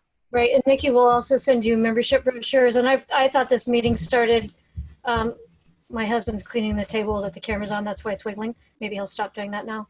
I thought this meeting was supposed to start at whatever time hour we're in. I didn't realize I was late, so I'm sorry I'm tardy. But Nikki sends us membership brochures as well that we slip into those magazines. So you're not just giving a magazine, you're giving a link back to somebody becoming a member potentially. So just wanted to mention that. Well, somebody just asked, because we've been on an hour, somebody just asked for us to recap the needs of the print magazine for article submissions. Well, Mark suggested that you contact me first to give me your ideas for articles. Did you want to know size? What is it? What did you want to know about the needs? I need a Word document. I don't want you to do hard returns. I don't want you to do any layout. I don't want you to embed pictures in the article. I want you to give me the written word. We now use something called WeTransfer to get photos to us, which Mark even learned to use. So if Mark can learn it, anybody can. Sorry. But very true. Any size, like I said, the most popular size article is about 1,500 words with several photos. I wouldn't go much past 3,000 words. People tend to lose interest unless it's something. Definitely not. I'd say figure 2,000 is a max, unless you're describing a fairly complex set of sites. Like if you're covering all the nude beaches in the Bahamas, I know there aren't any. Well, okay, it might take a while, but if you're covering one thing, usually an articles can be done between 1,000, 2,000 words. And again, if more needs to be said, you're probably going to hear from me. If I little red messages, could you explain what you mean by this? And maybe we need to get a little bit more. Get it in as early as possible, and we can bounce it back and forth until everything's happy. So sending it as a .doc or PDF? I can use those. I can use those. Okay. It's just, we deal with Macs here in the office, so Word documents are easier for me, but PDFs I can handle. I was just thinking of something else to somebody. Yes. While you're thinking, is there interest in articles that might be on difficult topics like Black Lives Matter or our community, because it's based in fundamentally it comes from Germany and Europe, so we're primarily a Caucasian community. Is there interest in articles about diversity or race or this very weird time that we're in? In fact, the next issue, which it'll get mailed out in about 3 weeks, I think. We do have a wonderful young woman wrote an article about Black Lives Matter, and she's white, and she said, I wish I was Black so that this would have more meaning. But I thought the article was very good, and yes, we're interested in all those kinds of articles. Yes. I'm part of some groups in compassionate listening and restorative practice, and we're really trying to take apart this change of the definition of racism. Racist as big R or racist as little r, and should we be arguing about that, or should we doing something else to bring us together instead of identity fragmentation, community solidarity? There's a lot of interesting conversations going on. There are a lot of good conversations. N is a naturist magazine, so what we want to look for is some kind of naturist angle. There was an article written by, I think, 5 different Black women, and in the process of editing that, and that was kind of my job at that point, I am here, this aging white guy. I did not want to mess with their voices. My temptation was to make them all sound like me, and I had to slap myself pretty silly really fast and say, no, there's voices sometimes that come out in not just punctuation and grammar, but in all kinds of ways. So yeah, if there was a misspelled word, we're going to fix it. But there's some things like I'm interested in humor, philosophy of humor. There is Black nudist humor apparently out there. And I've got a bunch of images about Blacks or about Blacks regarding nudism. I'm not the guy to write about this. So I could. I love writing about this kind of stuff. I'm not the person. I want to find a nudist who's a thoughtful Black nudist. And I can do this with all kinds of, I've been looking for, I'm not trying to be PC here. It's just the Nature Society is a broad-ranging family, and we've all got to recognize that. And I'm ready to embrace it. Lee Baxendale taught me that years ago. And I think Nature Society does that about as well as anybody. I have not heard a lesbian voice yet, clearly. There are a lot of really cool gay naturists who are guys. There's all kinds of voices out there that need to be heard, and I'm holding back as I can talk for a white guy, okay, and I can talk for a general person, but there's some really good things to be said out there that have yet to be said, and would love to have those things said, but they really probably aren't going to be about world hunger or about racism or about proliferation of nuclear bombs unless it somehow gets tied to naturism. So that's the key. If you got a conversation about race, how does that tie into racism? Are we racist because we're primarily Caucasian? You as a white guy could talk about that. I hear what you're saying. In the bulletin, in Anner's The Bulletin, they mentioned that there's a Black nudist group. There is. The women wrote in our magazine. I didn't even realize there was one. So that was wonderful to see that. Yeah. Oh, yeah. Are you in contact with any of those people? Yeah, I contacted them. They wrote for the magazine. That's the 5 women that they started the Black Naturist organization. And I offered them, they could write. I offered them everything. I never heard anything from them. So, I can offer it up. Yeah. But I can't take their hand and lead them. So. Can I mention something? I know, here it is. I'm an old, aging Caucasian white guy who saw the end, is old enough to have seen the end of institutional segregation. And there were a couple of interesting articles that played out in N magazine, because way back in the early 60s, there was an item in one of the ASA group magazines, Nudism and the Negro. And I remember, I don't know who wrote the article for N magazine, but they interviewed a fellow who was in my naturist circle. His name is Gil. I'll give you a first name, Gil. And they interviewed him. Has he ever encountered any prejudices, etc.? No, he never has in our world. And it's kind of like, gee whiz, I've known this guy for 10 years. I never thought of him as being Black.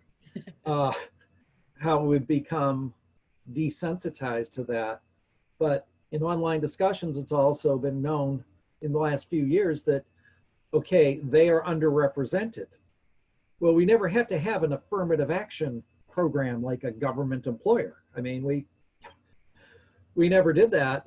And I think that is the reason. Plus, naturism is primarily a middle-class suburban activity, and suburban and urban and rural activity. And so that's another reason why we don't see people. I think that's one thing we can't say, oh, what are we doing wrong? I don't think we're doing anything wrong. I'm thinking we're just reacting to the way we're being reacted to. In terms of N submissions, which is kind of the point here, N is very interested in those kinds of questions and topics and discussions. We would love to see a variety of people offer those discussions. Yeah. And there kind of comes a time when even though I'm willing to spill ink probably faster than anybody, I just think I am not the guy to write a couple of these things. And I'm always hunting around looking, but you kind of tap the same well too many times. And, great topics, and would love to see them. I have another question. have you guys had any articles about the naked volleyball tournaments written in the perspectives of the young people in attendance? We have had volleyball articles from the Lake Como. Very seldom from Whitethorn, but never from young people. It's just been a member that's gone, so that would be wonderful.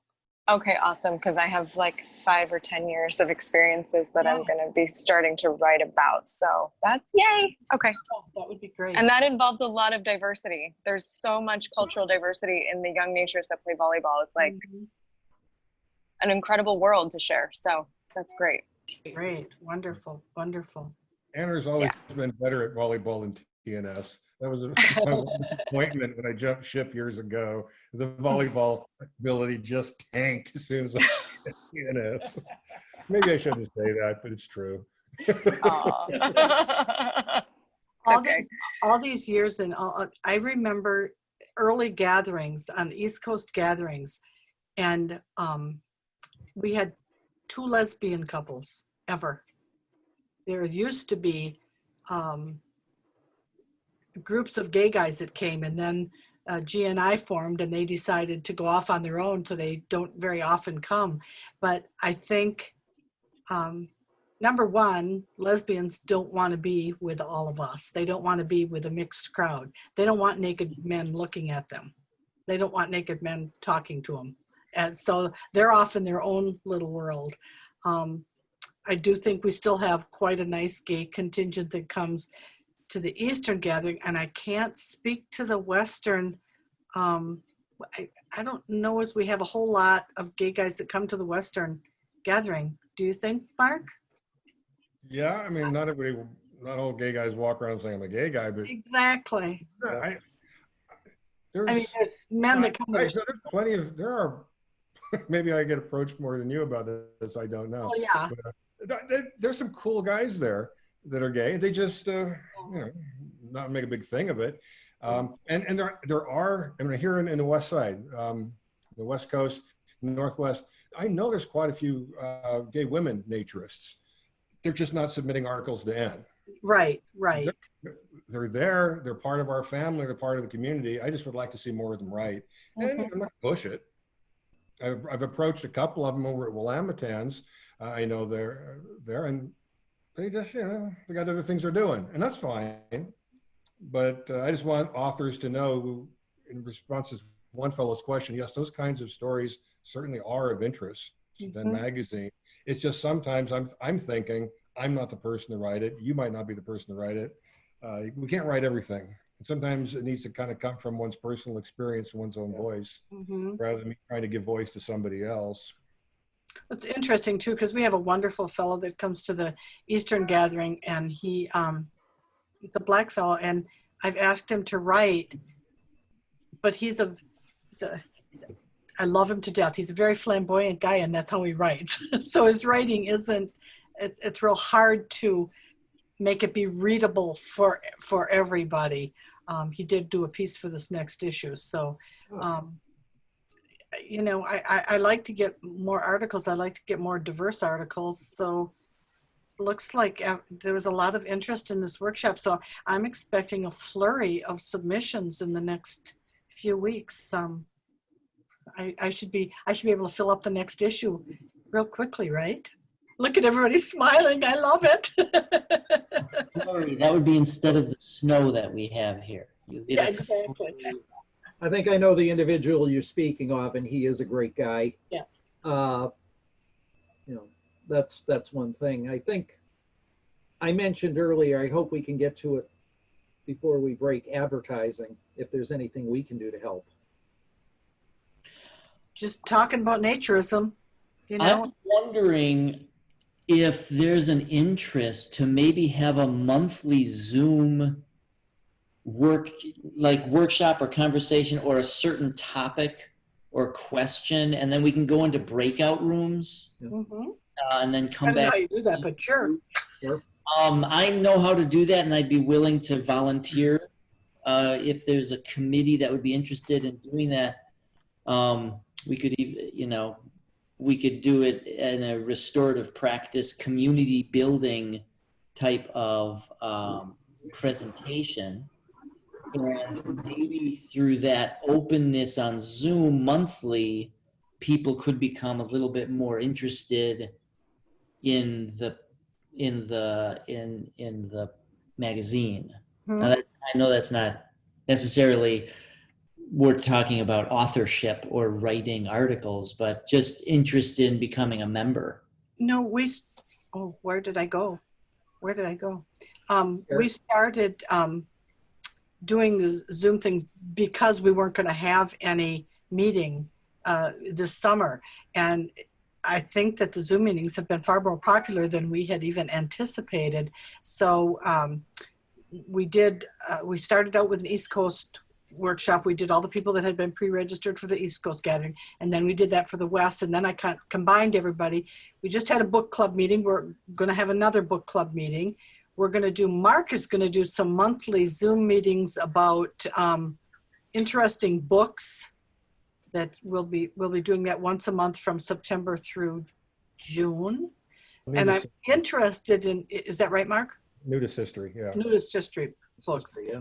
So I'm interested if anybody has any other ideas for Zoom meetings. I don't want to put you on the spot right now, but email me. You all have my email address. Email me with some topics. I'd love to do, we can do weekly Zoom meetings. We can do monthly. We can do whatever we want. They can be evenings. As I was telling everybody, Friday mornings work really good for us because there's only 2 or 3 of us in the office. So we could do it, other times too. So somebody's trying to talk, I think, but I can't hear him. Can anybody hear Charles? Poorly. Charles, speak, please.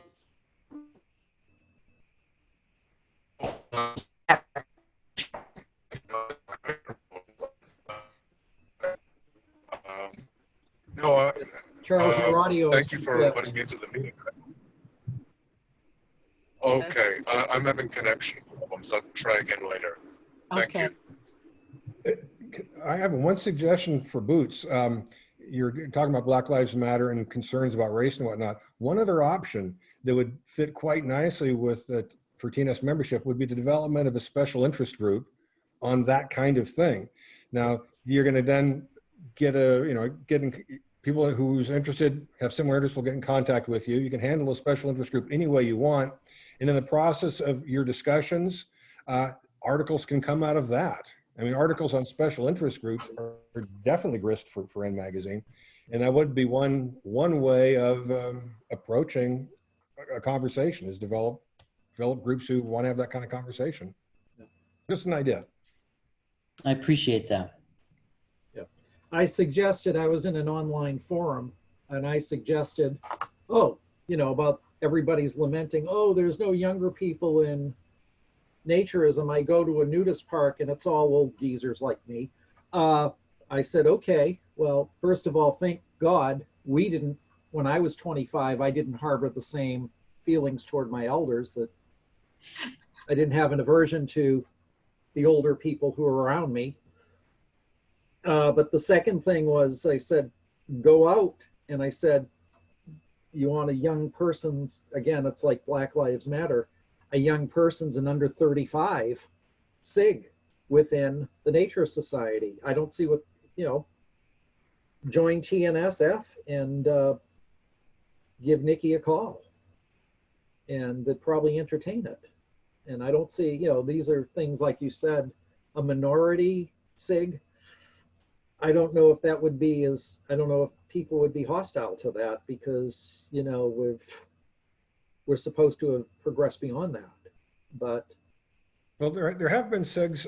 I'm thinking of the all bears. What was that? The SIG, it was the black SIG, bear soul bears. Oh yeah, they were soul bears. That was a long time ago. Okay, It was a long time ago, but there was never a problem with it. I remember going to one of their meetings once. I was the only white guy there. We were just hanging out, talking about issues they wanted to talk about. Yeah. I don't think many TNS members would have any problem with it. It's certainly not. No, I wouldn't have anybody. I wouldn't have a problem with it, but it can't be exclusionary. All right. Well, I it's, think if it's a dealing with TNS different ethnic SIG, groups. anybody who's a member of TNS can go. Yeah. I can join. So there's nothing excluding it. But gosh, I don't know how anybody would have a problem with people getting together online or face-to-face chatting about what they're interested in chatting about. I started a chess SIG. Anybody could join, but I guarantee you no one except chess players signed up for the short life. Same with amateur radio. Yeah. That's fine. Yeah. So anybody else have any questions or comments, or this has been really a good meeting, I think. Anybody else have anything to say? Yeah, I've got a comment. It seems to me that no matter what is published in any niche magazine, and let's face it, we are indeed a niche, that no matter what the topic is, it's always going to be a preaching to the choir type situation. And we could all sit and say, well, we would like to have the perspective of this group and that group and whatever. And that may be true, and that's needed. But again, how far are we casting our nets here? You are still staying within our own immediate circles. Now, I have no proposals to fix that. I don't know if it can be fixed, but yet that is a reality that perhaps we should keep in our minds. And I'm not saying it in a defeatist sense. I'm saying it from a realistic sense. Yeah. We could have an article written as somebody has proposed a Black naturist, right? Their thoughts on being a Black naturist in a mostly white environment, which, let's face it, it does seem to be. But even within our own little narrow cast, our own little niche, there will be those that will say, well, this article doesn't apply to me, so therefore I'm not going to read it. Quite frankly, I don't read a lot of reports in the magazine that has to do with going to luxurious resorts in other countries, simply because I never have been and never will be able to afford it. So I guess what appeals to me would be what is in my world. And the fact that I am in a very small cog in a niche wheel kind of limits the things that are would have me sit down and read from cover to cover an entire issue of N. I don't know if what I'm saying is making any sense or if I'm rambling, but that's just a perspective I have. And that's the strength of the magazine, is that there's something in there for everybody. There's articles I'm not interested in, so I agree with you completely. If I might say one more thing, though, I know I bogart too much of this conversation. You say we're preaching to the choir, and that is becoming more and more true. In the 30s, 40s, through the 60s, nudist magazines were sold on newsstands as well as to subscription to nudist members. And a large significant proportion of the new people who visited nudist clubs learned about it first in nudist magazines. We don't have that as much because distribution is just simply a financial barrier to break. It's just, so most of N goes to subscribers. But I would want us to understand as writers, preaching to the choir is a good thing. Yeah. We have a choir that needs preaching to. We have naturists who forget what naturism is about. They forget how broad an array of interests we have, young and old, gay and straight, male and female, fit and not. We got a lot of work to do simply to keep our own people excited and informed. And if they're excited and informed, they'll go out and tell people about the things. Yeah, I'd love to have our magazine in newsstands more often. It just isn't going to happen right now, given the way distribution works. Can I mention something? Because I go back a long, long time. And the first time I ever went inside a nudist park was when I was 15 years old. And my father sent me there to deliver a TV set to somebody. But the first time I ever tried recreational nudism, I heard it through mainstream media. And I look back here, I'm in the Boston area. We used to have a weekly newspaper called the Boston Phoenix, and before that it was the Real Paper. And just an example, every year they used to have the best of summer in New England, like where you get fried clams, beaches, everything else.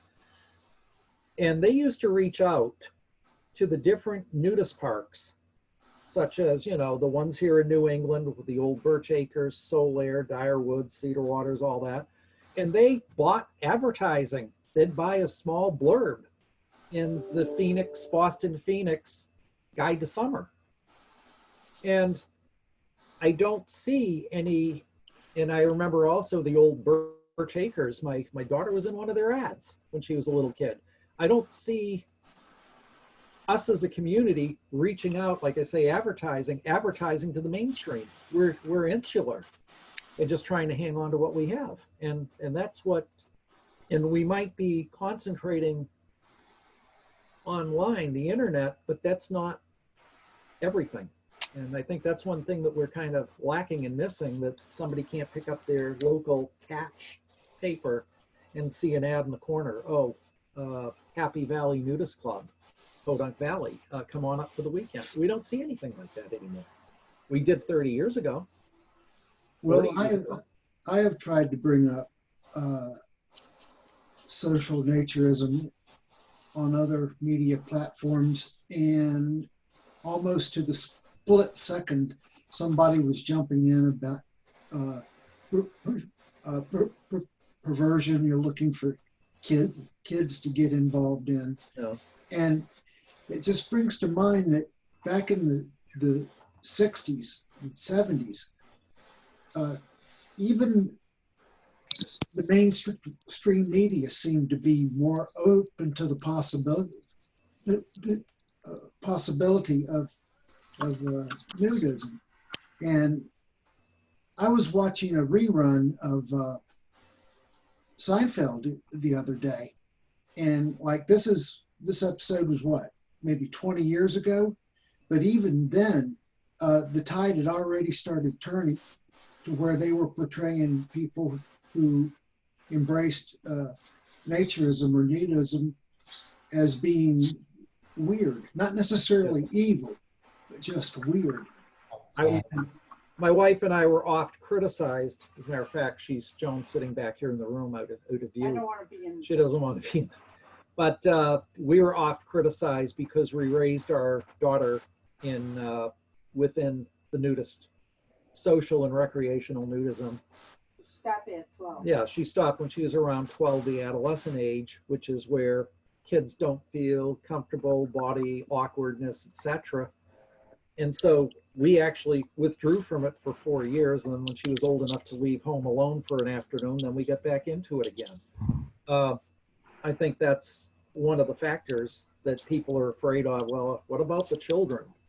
Save the children, protect the children, and that's it.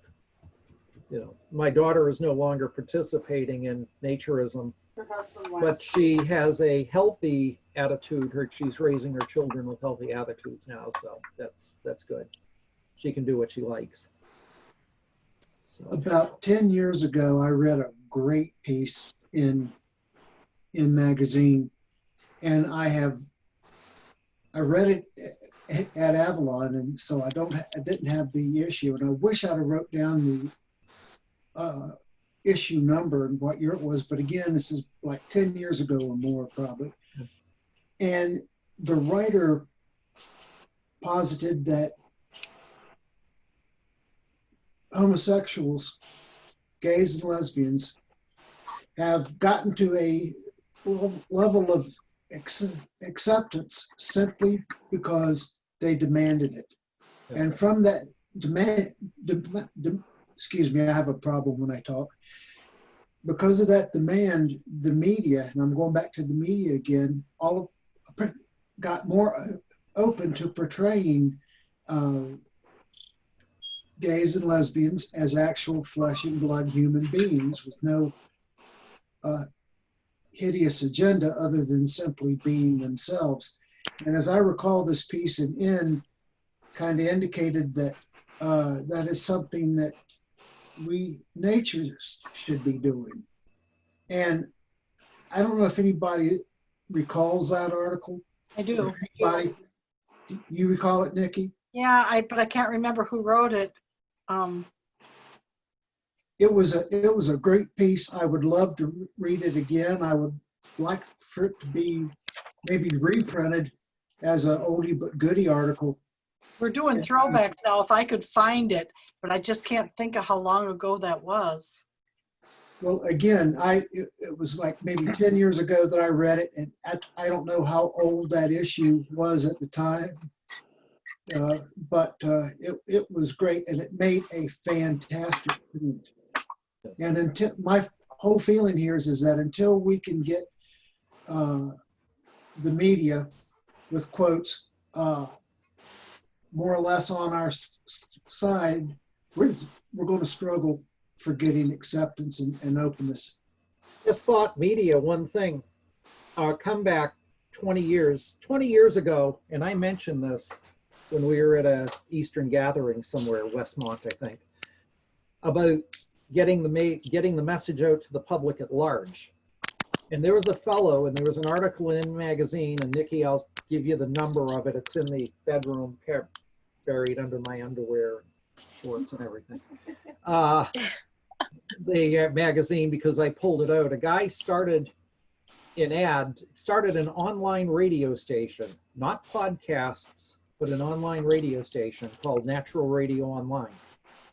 I even had part of my New Year's Eve party on that live one year. And he was just way ahead of his time, decades ahead of his time. And the Close Free Forum is back, trying to restart up. And they do have a online radio station. And I would bet Corky would accept advertising from not only NR, but also from nudist parks who want to put together a 1-minute commercial. I would think he would. I don't know. I can't speak for him. And that's one thing. Well, that's not mainstream. It's on a nudist website. Yeah, but a lot of people are going to stumble into that out of curiosity and want to hear more. Mm-hmm. That's the power of media. And like I said, 40 years ago, I could read ads for Solaire, Birch Acres, etc., in the old Boston Phoenix. So I think it's just a possibility there that's just waiting to be exploited. Just a thought. There's been a couple, I'm sorry to interrupt. There's been a few Young Naturist events where publications such as the Wall Street Journal were there and ended up writing articles about those events. And I'm wondering, how did that happen, and how can there be more of that, where publications are either sent articles about what's going on in our community, and are they, and not choosing to publish them, or can we do that? Wall Street Journal, I got the Shields Up. I'm a member of Cedar Waters in New Hampshire. And we had the Wall Street Journal came to visit us about 20 years ago. And how did she find out about it? Well, we were one of the first, they were one of the first clubs in the country to have a website. Yeah, because of me, www.nhnude.com. And, nice.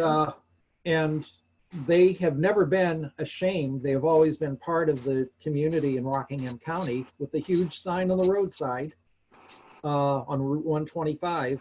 And it had the website, and a reporter from the Wall Street Journal, her name was Jennifer Lee, saw the sign. And she came, and then she decided, oh, I'm going to look that up and call them. Can I come up and do an interview on with the WSJ? And they said, yeah, come on up, Jennifer. She did that. There was a wonderful article in the journal. And what it did, it led to a media frenzy for the next month, next 3 months. Right. So much so that they finally had to declare that, I guess they found the fact that there was a chapel on the grounds contradictory and unusual.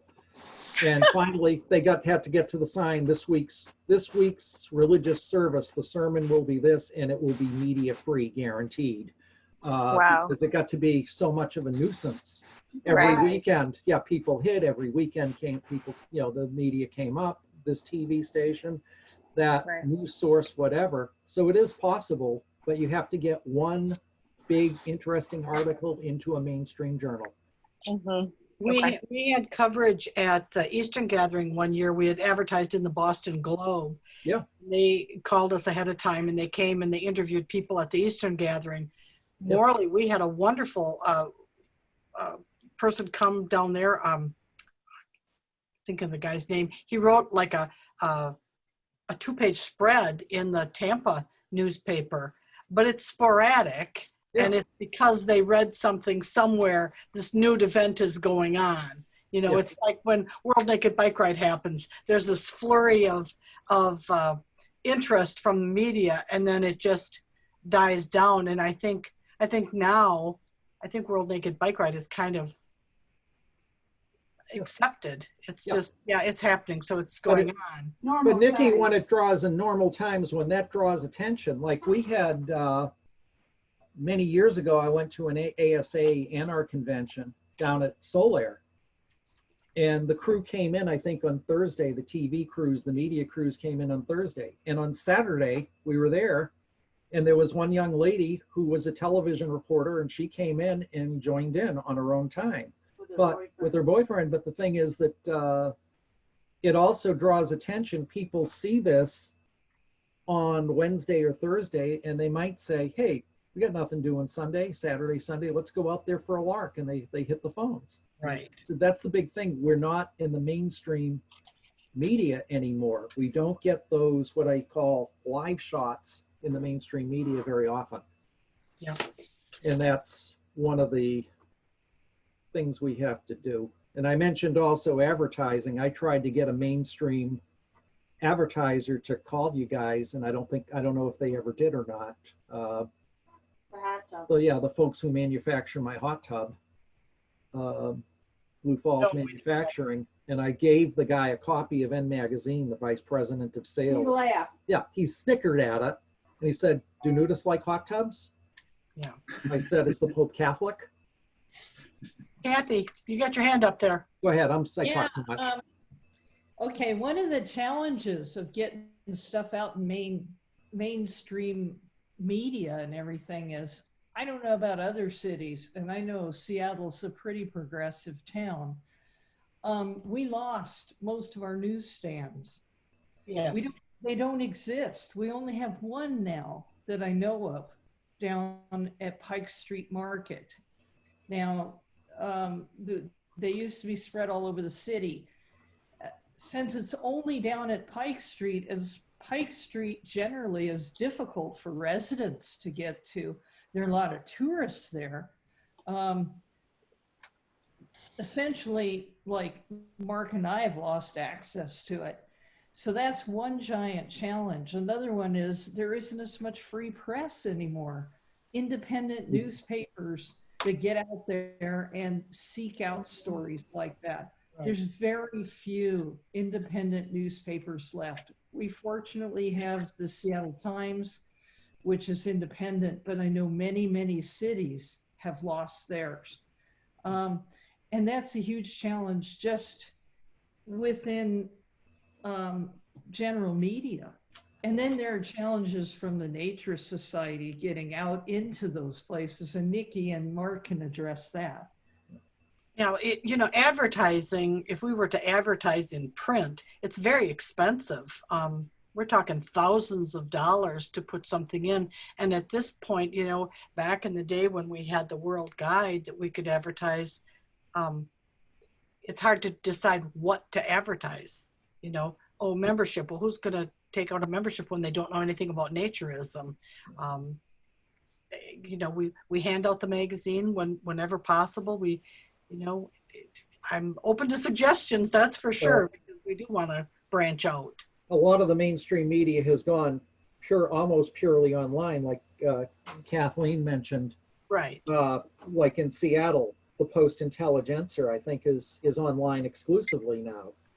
Mm-hmm. And here in Boston, Boston Globe is almost exclusively online. The Lawrence Eagle Tribune in my neighborhood.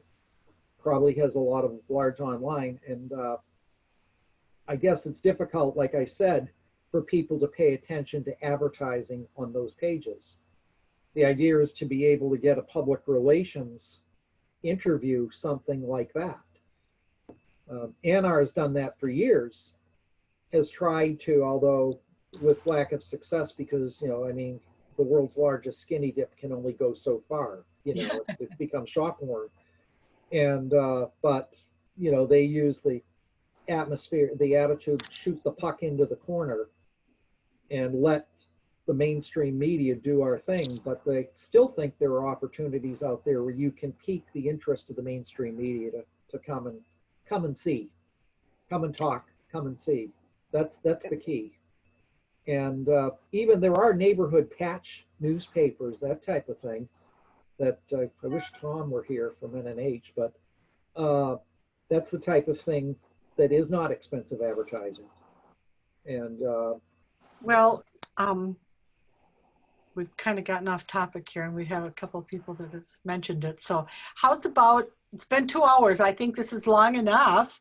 Okay. I'm expecting ideas for future Zoom meetings from all of you. And anybody that wants to write an article, I'm ready. Send them in. okay. Thank you. Thank you might- all for joining us. I Nikki, missed the one quick first hour. I question. thought it was starting at 12 Eastern, so, but okay, that's okay. Thank you. Thank you.